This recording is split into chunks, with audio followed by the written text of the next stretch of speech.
I haven't made a video looking at patch notes or changes to a game in over a decade, and I just looked for that video and I couldn't find it. Of course I ended up finding it. It was me talking about Halo 4 12 years ago. April 7th, 2012. Not bad. Uh, Unfortunately the news was not fake. All of these leaks were awful. Video has 30 dislikes though. And you could tell I was right from the most recent comment that was from 10 years ago. Shoutouts to Dr. Sandwich. Alright, Season 1, Part 2, Change, is going live at 8 a.m. Eastern, October 10th. It's 3:30 in the morning. Let's read these. New quest. She's getting 2 new skill mods. And the beautiful thing about these is we have no idea if they're going to be any good. Looks like there's going to be a crap ton of patterns where you can get her new mats. Hopefully they'll be like Valby and Easy. Also with, I think, a toxic mixture, she's going to get a firearm critical hit buff, and we've seen multiple Descendants, including bad ones that are not bad anymore, like Blair, where if they have red mods that boost their crit rate on their guns, it's almost hard for the game to mess that up. We've got Haley, Valby, Blair, Enzo, all very strong versus bosses, so very good chance that this is going to be good. Haley's also got some red mods. Not going to even go into the details on this because you got to mess with the red mods. You can't just read the description. Not enough info. What we didn't know is that we're getting a crap ton of new Descendant and gun mods. So there's an Arctech one where you get firearm critical hit damage and skill critical hit rate up, and I don't think there's going to be stacks. Not sure if Hyper Focus is going to be any good, but I'm really interested in these Strike and Luck mods because these will probably outclass emergency measures and front lines, especially on characters that, of course, don't need the extra crit rate, like Haley, where she easily overcaps at 100 if you have 4A mods, or if you have characters like Ajax or Kyle, who when you put on 4 crit mods, actually even Freyna, you only get up to like 15 or 17 crit rate. So on one side you can sacrifice your crit damage and get an additional 65% skill power when the focus mod is giving you, I think, 77, and then the standard blue mod is like 81. So this is almost adding twice the skill power. This is going to be so good on the Descendants that don't want to crit. I want to play Ultimate Ajax right now and just hop around. Oh my god, it's going to be so good. And then same thing for the modifier side. And then these, I think the, what is it called? Chill integration. I think this is going to be good on Haley. I'm sure that there's some setup you can do where you have probably north of 85 crit rate and you can take off front lines and replace with this. I really hope that this ends up outclassing front lines. And honestly, the stupid part of these videos is theory crafting when I could just wait a day and then go over this stuff, but it's more effort than just reading this stuff. And then similar to the guns, Python is a great example. Gun that has very low crit rate, another 67% firearm attack. I'm very interested to see how this affects Glay builds that still use Massacre. And I can't really think of any other guns outside of the Python that are good that don't crit. Huh. Deathstalker is coming. New boss. And it looks like there's 2 different component sets. I don't know if they're both dropping from Deathstalker. You have to beat Gluttony first, who they've nerfed. Spoilers. But both of these sets look really good. 2-piece on Distorted Resolve set increases firearm attack when using ARs and submachine guns. Solid 2-piece for any character. Unfortunately, no light machine guns here for the Enduring Legacy. On the 4-piece, you get toxic skill power proportionate to the amount of HP loss, and you get shield every time you inflict a debuff on the enemy. This seems so good. Shields have been getting a lot of small adjustments, or actually not even adjustments, just buffs through modules, and they buff the final hand mods. And I think there's also something down here where when you get revived, you have, I don't know, I think you have full shields when you get revived. We'll get there, but shields are getting better and better. But when you destroy a Colossus part, your skill attacks fire projectiles that deal additional toxic damage and apply the Desolation effect to the Colossus. And I think Desolation might be a part of Freyna's kit. I don't even know. You know what? Let's find out.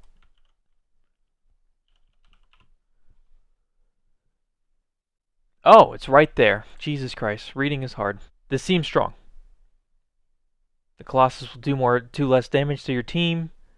Get your shield back. And this also seems very decent in mobbing. Probably better than the Swamp Walker set. And we'll see how it competes with the Slayer set. And then there's the Invader set. The Deathstalker dropping 2 different sets would be new. Each boss usually only has 1. Actually, each boss definitely only has 1. So, could be very hard farming these, especially if it's on the last boss in the game. And Gluttony's gatekept maybe close to 99% of the community. So, 2-piece increased max shield. This will probably be around 12% if it's like the Bravery set. And then the 4-piece, after getting a kill, skill duration based on the number of stacks, and also increases tech skill power modifier and dimension skill power modifier. This also buffs Freyna and a lot of non-attribute characters. This also might be really good on Lepic. If the skill duration is relevant, and you get the Traction Nade combo going with his ultimate. And the modifier is actually really good on Lepic for the burn specifically. So, very excited to see how these sets work out. They changed the grip on Frostwalker. Doesn't look like a dildo anymore.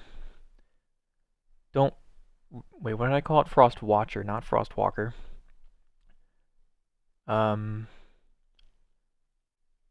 This is playing into Haley's passive, where you want to be at least 25 meters from an enemy to get her weak point buff. So I'm hoping that this scout rifle is really good. Increases your chill skill power with stacks, and it's got a kill skill. Huh? You lose her movement speed nerf? Oh my god. Okay, well, there's your power creep. The character whose only weakness is slow movement speed just got her weapon, and she loses her only weakness. Haley's the best character in the game. It might be Freyna right now, but if this is as good as I think it is, she will be insane in infiltrations with her 100% uptime on her 3, one-shotting everything because she has 100% crit rate on her gun, and then you save the 2 and the 4 for the boss. I can't wait. 400% infiltrations. Only a few of the dungeons are getting them. There's 2 per region, and Vespers is only getting 1. Hagios. I love the Haven. Unfortunately, no Biolab. I know that's a community favorite. So, let's see. They're only where the invasions occur. After you clear the invasion, you can still use the 400% score multiplier. That's good. The rewards are essentially the same. Defeating the commander gives you ETA vouchers, which is a new vendor, which is probably going to be similar to Zur, because he comes during the weekend. And after you beat it, you receive high precision exchange components. This all seems very important. So, daily reset on this game is 3 AM Eastern Time, so this is the same time. You can sell blueprints. This doesn't seem very useful until we actually get to look at the shop. They've buffed dyeing.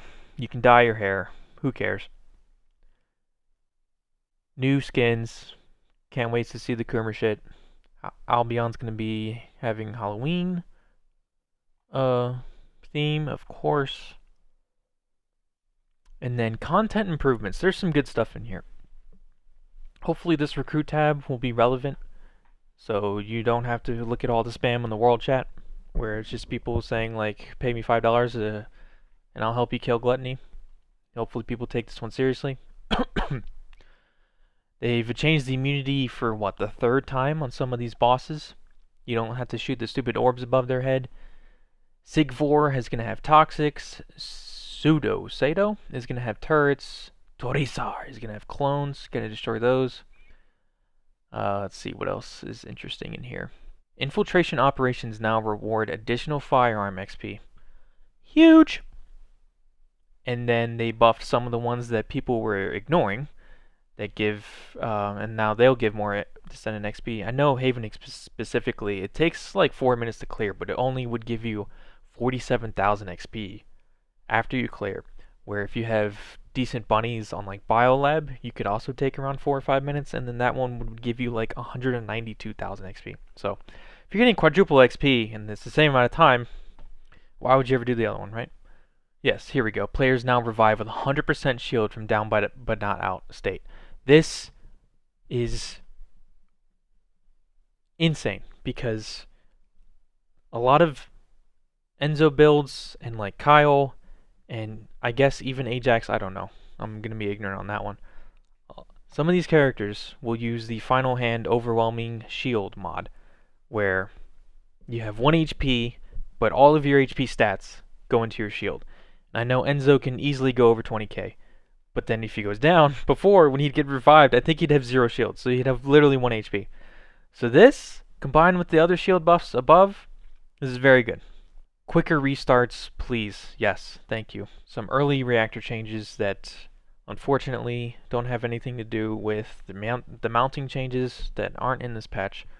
Spoilers again, but it looks like each time you complete a mission in these specific areas, you will get, hopefully, does it say if it's ultimate? No.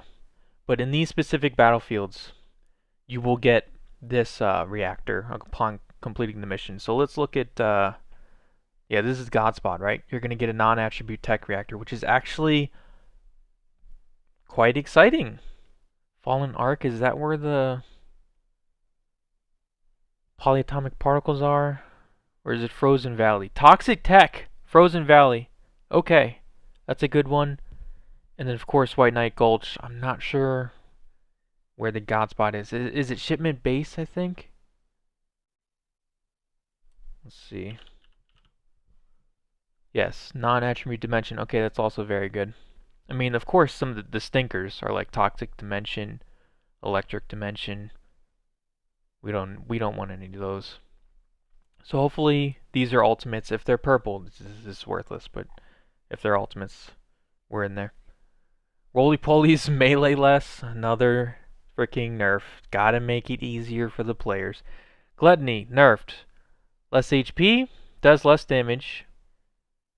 I guess his mechanic is harder to fill up. Oh no, that's what this means. Impurity now, oh, okay, so the purple orbs that hit him during his immunity phase. Maybe those take longer to fill up on top of the mechanic with him taking damage. And then the inventory got buffed 200 spots. Wow. I think I spent close to $10 on my inventory, so I really... Can I get my caliber back? Oh man. Then we're not looking at the bug fixes. No buffs, just a lot more toys to play with. A new weapon. New boss. Can't wait. Very excited.